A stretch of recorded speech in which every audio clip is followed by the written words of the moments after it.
maybe we continue with some practice.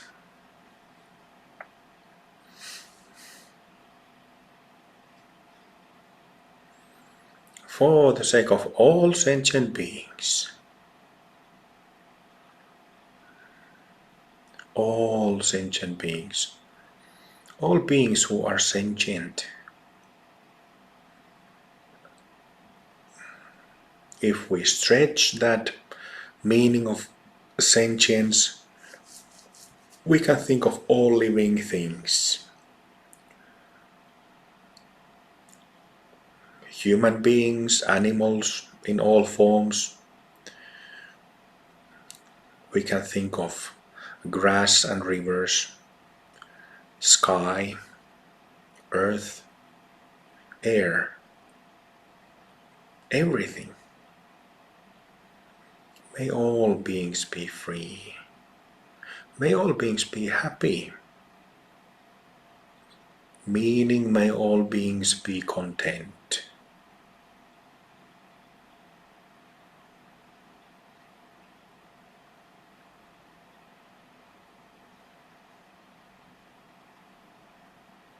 May all beings be free and happy.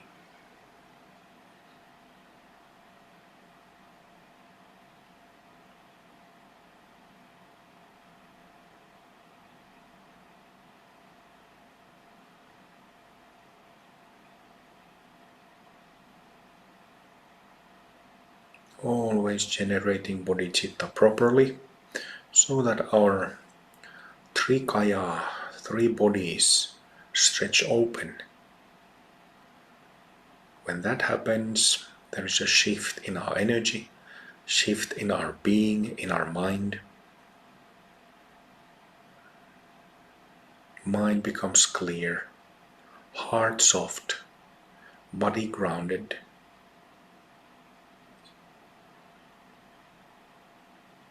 Single most important practice of Mahayana Dharma, teaching of the great vehicle of the Buddha.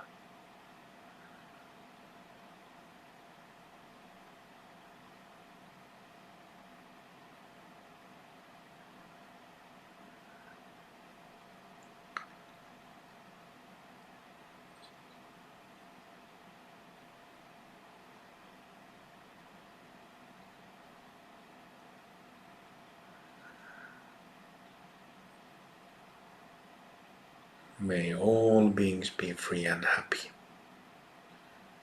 Even those people who we don't like or who don't like us,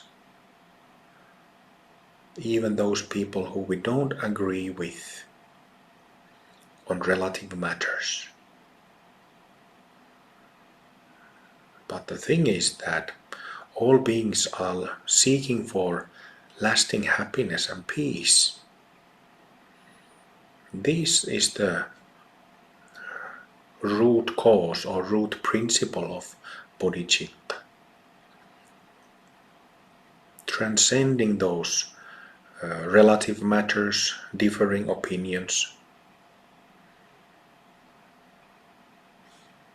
and understanding that everybody just wants peace and happiness, and wishing it for them on behalf of everybody, because that's what Buddhas do.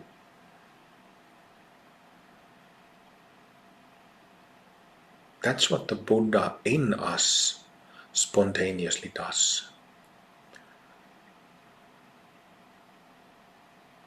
It's not like we want disaster and bad things and failure for those who hate us or express, who have differing opinions than us. That's not the view of a Buddha. That's not the view of a Mahasiddha. In this sense, we can still love those who express hatred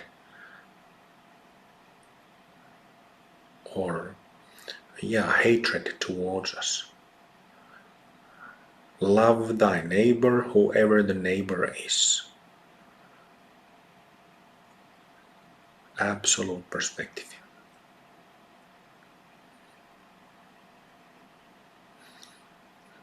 But we might express that love in relative circumstances in a very different way. There is discrimination, Manjushri, who holds a sword. There are all these wrathful expressions of our Buddha nature. Wrathful, dynamic, fierce. And this is a good example how we might express that love and compassion in relative circumstances. In actual engagement, in actual situations with people.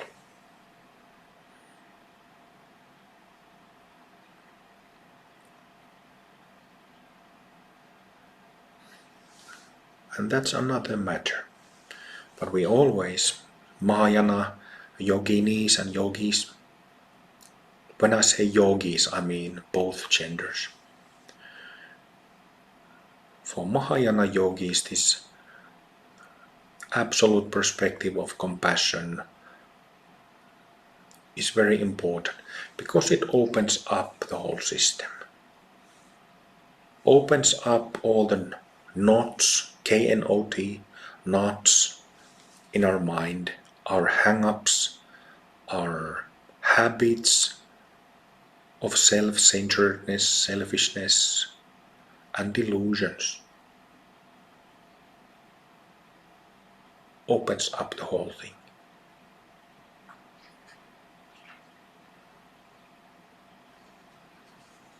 So freedom and happiness to all beings, and also love to all beings.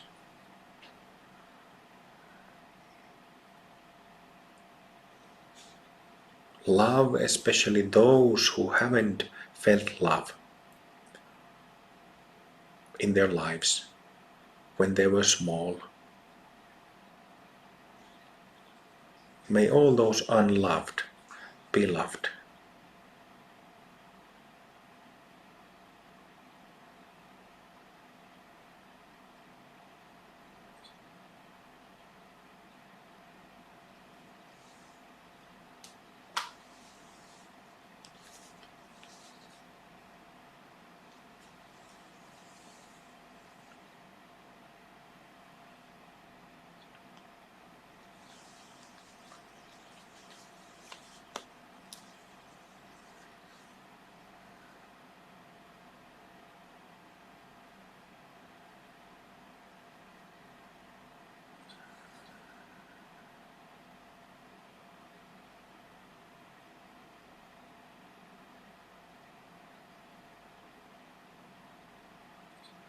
May all beings who haven't been loved in their lives, who haven't felt loved when they were small, as children, as babies, may they feel love.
Isn't it interesting that we spend decades in these bodies, in our lives, in developing these samsaric, self-centered, self-deluded habits.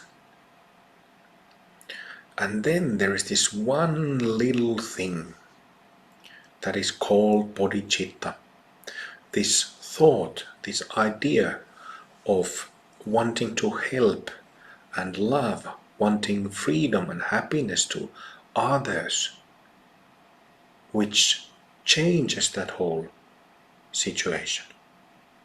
That interrupts from us being entangled and immersed,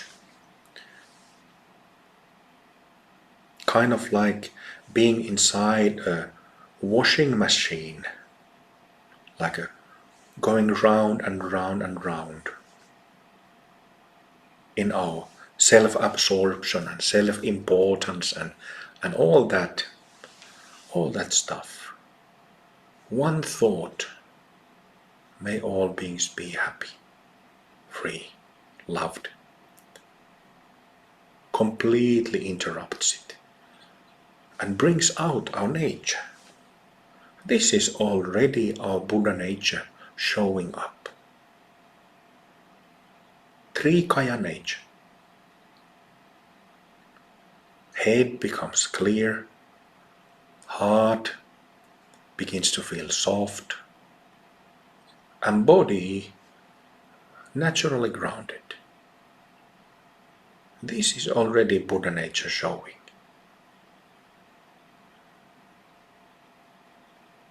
Whether we recognize 100% of it in all three bodies, that's a different matter.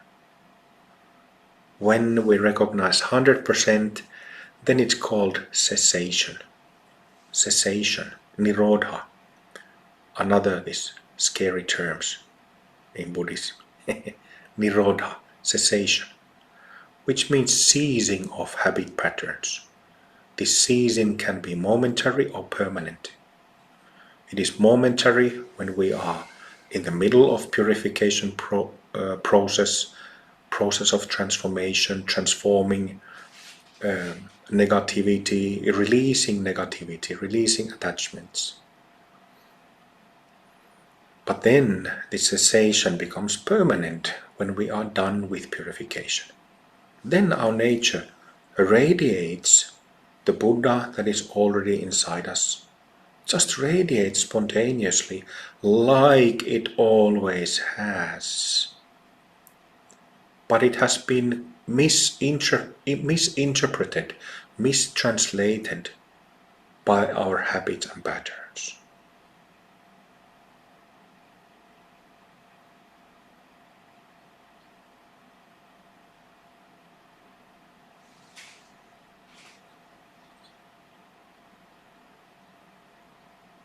And when this mistranslation happens, then samsara, we call it samsara.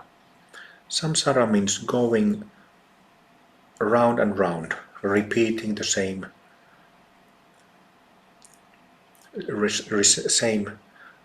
things.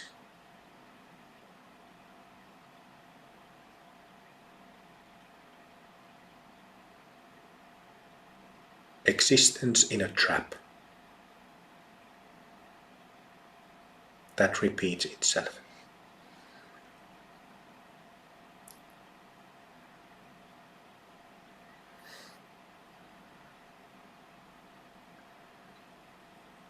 So again, to make this, especially for tantric practitioners who think of non-physical mahasiddhas, non-physical gurus, like guru yoga practice, it's kind of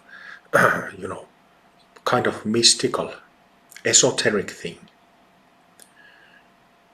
But really, what the whole project, what the whole endeavor is about is our human condition, our psychological condition.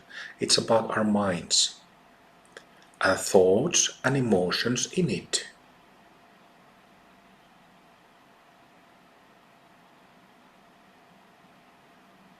Buddhas also have thoughts and emotions. Mahasiddhas have thoughts and emotions. But they are perceived differently. They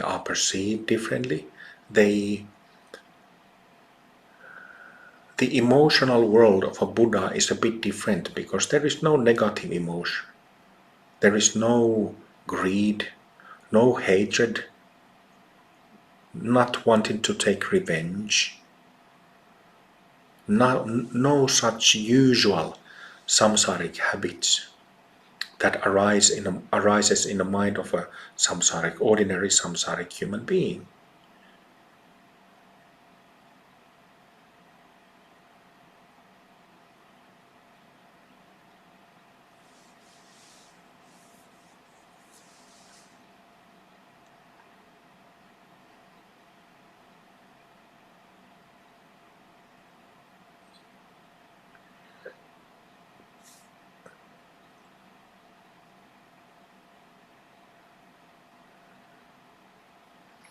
So it is wonderful news for us that should be heard far and wide in this world, that we all have Buddha within.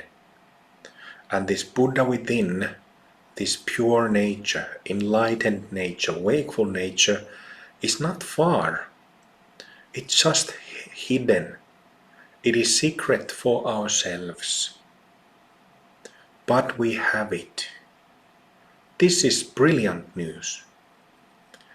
Because what it means is that we can familiarize ourselves instead of being stuck with our habits and patterns. We can familiarize ourselves with this pure nature, and then we can bring it out. Recognize it, live it, become it. This you is not, it's not in all religions, not at all.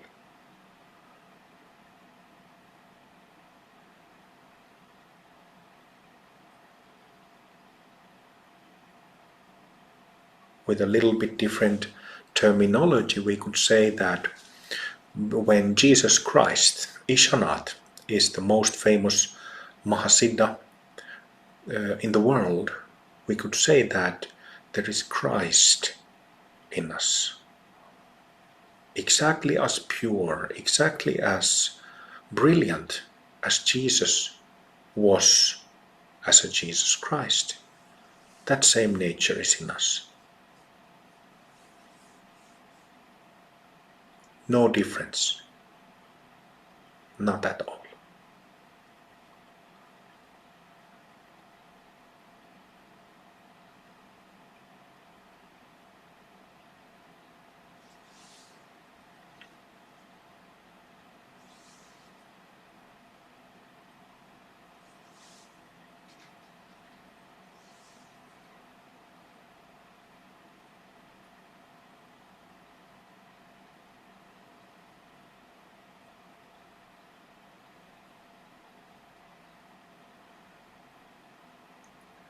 Like I always say, when you practice at home, something like bodhicitta, from the beginning of your practice session, gain certainty.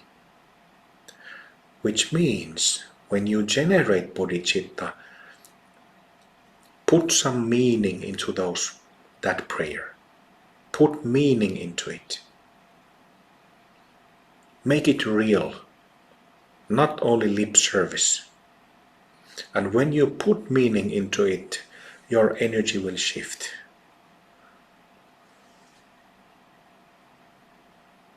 The Buddha appears.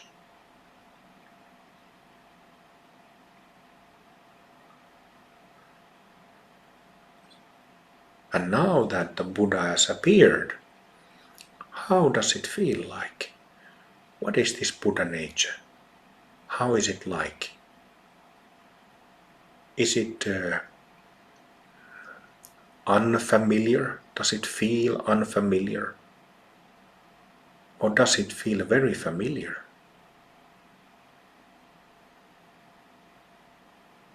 Has this Buddha nature been in us all our lives?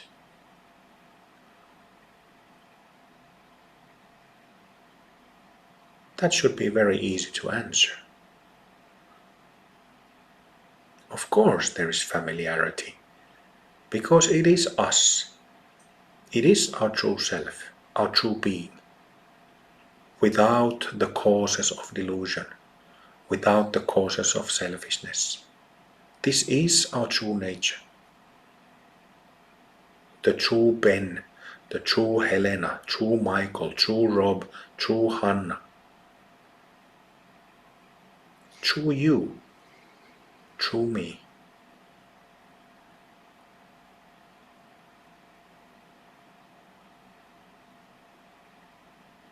Zero mysticality here.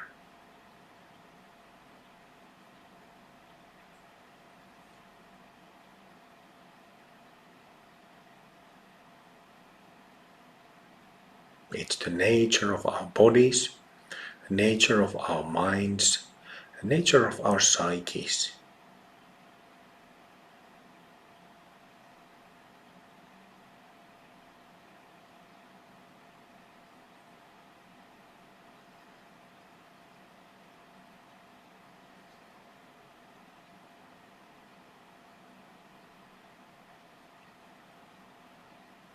Our bodies, our hearts are perfect expressions of this timeless nature that loves, that is pure.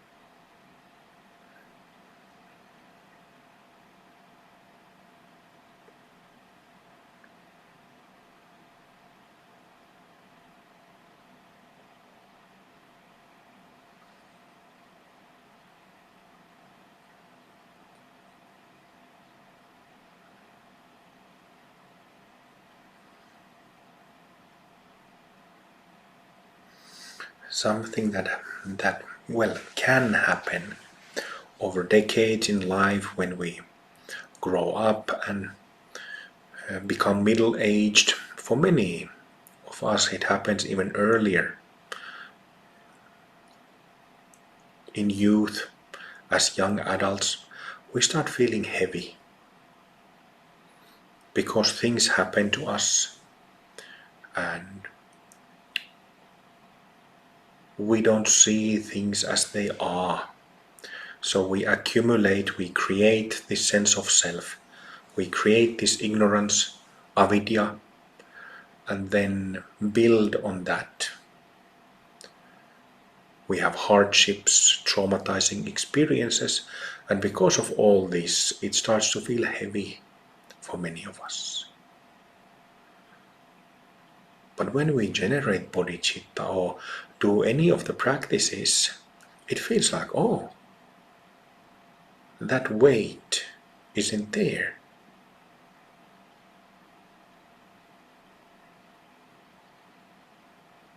It begins to feel weightless. Also, it feels distanceless to other people, matters in life, events in life, in the past, at present. It feels like the distance is gone between myself and others, myself and this and that. Seems to be no distance. Rather, what do you call that?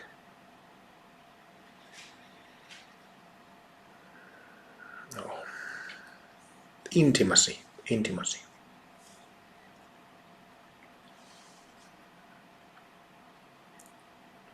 And of course, timeless. Feels timeless. Feels that there's no time passing. Isn't that right?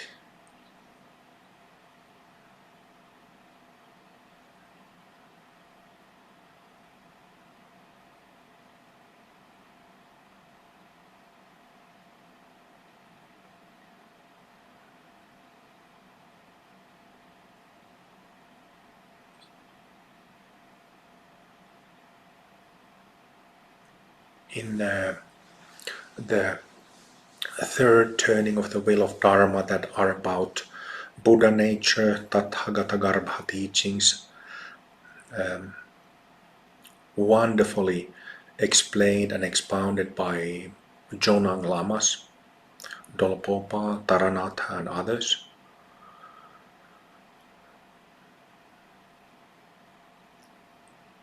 So when momentarily or permanently, when this self-delusion, this persistent ideation of, or idea, thought of me as an entity, when that momentarily relaxes, then we can see our head becomes clear, and we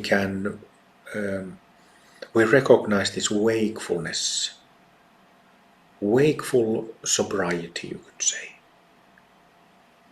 Head becomes clear.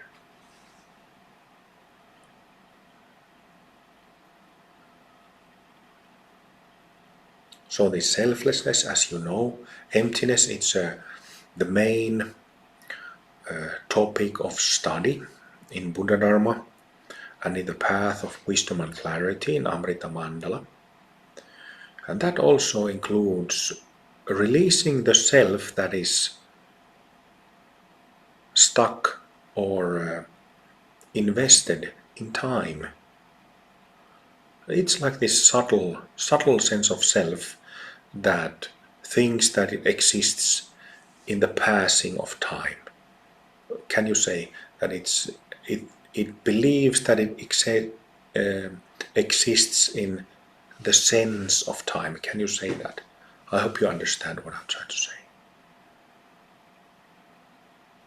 So when even the subtle sense of self is gone, it feels like it's timeless. There's no sense of time passing.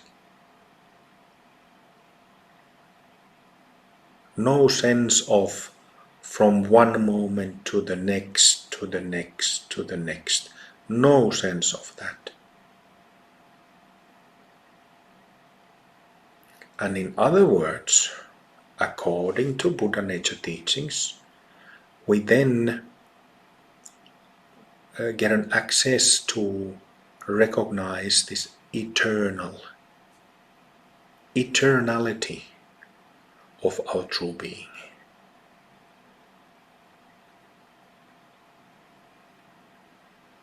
That it is eternal. That this true nature is eternal.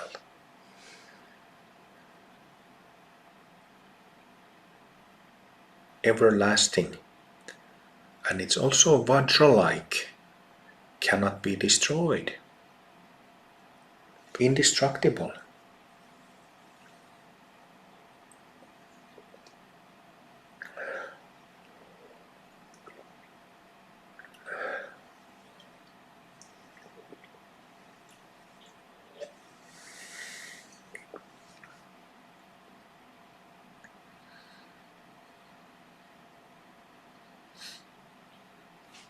Lots of Buddhists will get very upset when saying the word eternal. Or what was the other term that I said? Many Buddhists will get very upset. But it becomes very easy to understand post-emptiness.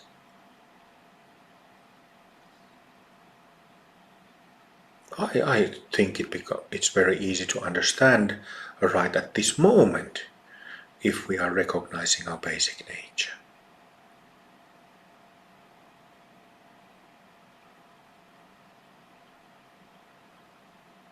So when Buddha was talking about selflessness and emptiness, the point that he was making was he was pointing out that they are causes of delusion.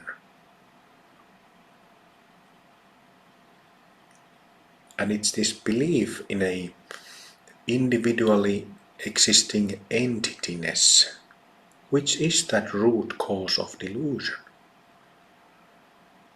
But such an entity is Just a belief, just a thought, a false impression that we believe. That's what emptiness means.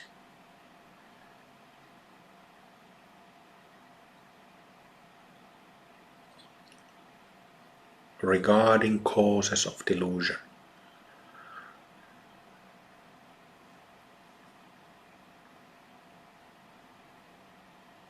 But then there is this true nature, true being, Atman is what Dolpopa, the giant of Tathagata teachings, said. Atman is a Hindu term. True self, infinite self, eternal self. Ooh.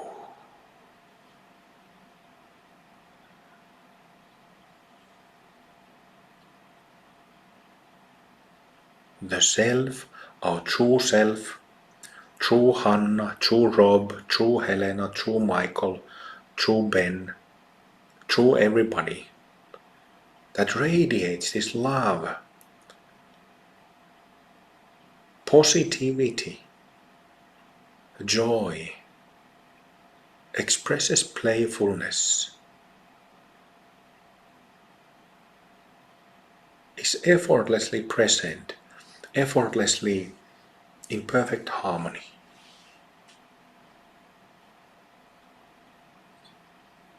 In perfect harmony with perfect timing.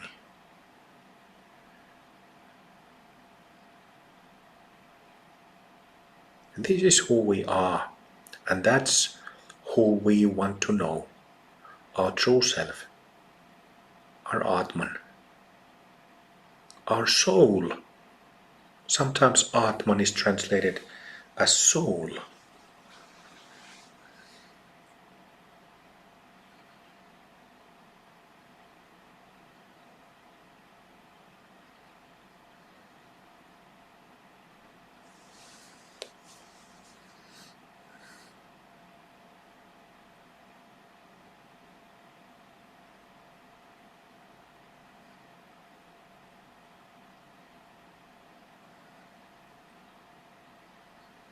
Still, love and happiness and healing and causes of healing for all sentient beings.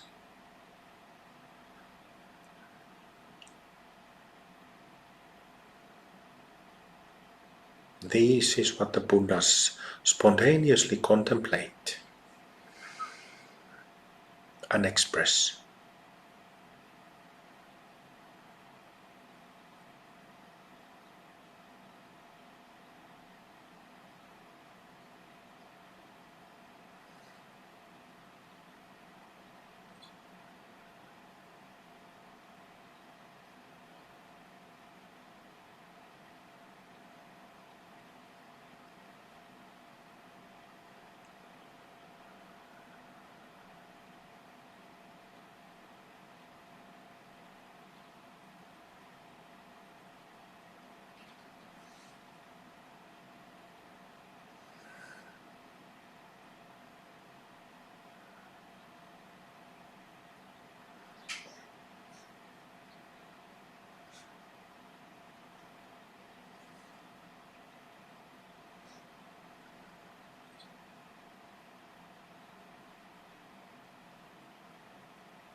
Feel your physical body.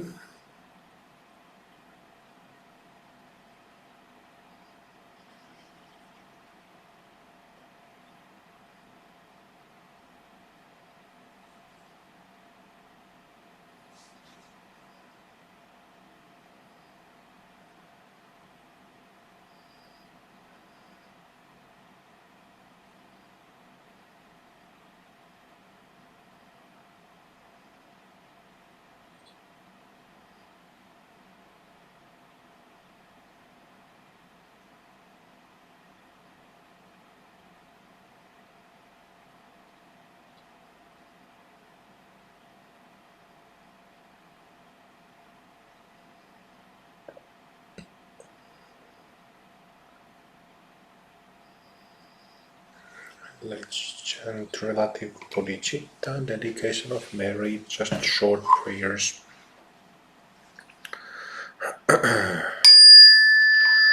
May all beings be free. May all beings be free. May all beings be free.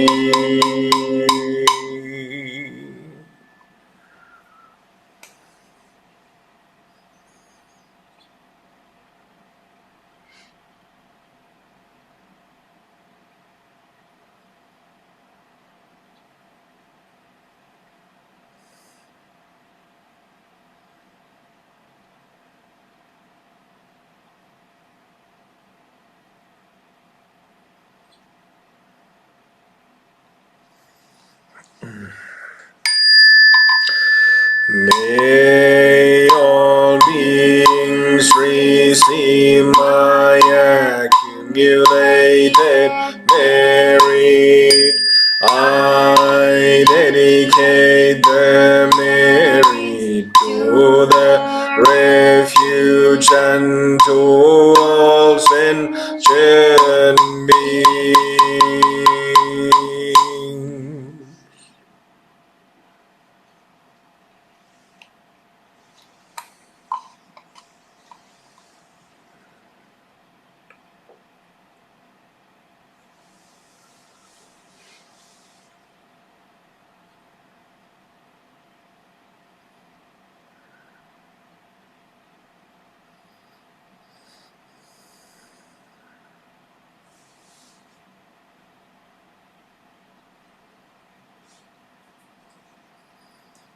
Okay, joining hands.